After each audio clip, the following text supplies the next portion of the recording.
रात के सन्नाटे में गांव के बाहर बहती वह नदी आज भी लाल ज्वाला सी दहक रही थी। दादी कहती थी, ये वही नरक की नदी है जहां पापी आत्माएं जलती हैं और अपनी तरफ में पुकारती हैं। एक रात जिज्ञासु रमेश ने अपनी हिम्मत जुटाई और उस जलती नदी के किनारे जा पहुंचा।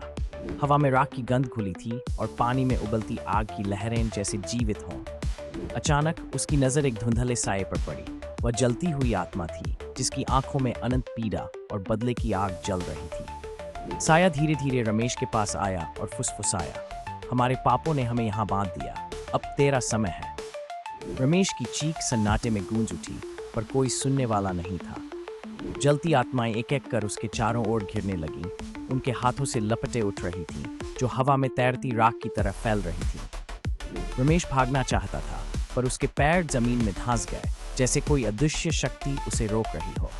एक अंतिम चीख के साथ वह साया रमेश के भीतर समा गया। अगली सुबह गांव वालों ने देखा कि रमेश की आंखों में वही जलती हुई आत्माओं की लालिमा थी और उसकी आवाज में अब वे दर्दनाक पुकारें गूंज रही थी। अब वह भी नदी के किनारे भटकता है, हर रात किसी नए शिकार की तलाश में, उस जलती नरक की नदी के साथ जुड़ा एक और बदला लेने वाला साया बनकर।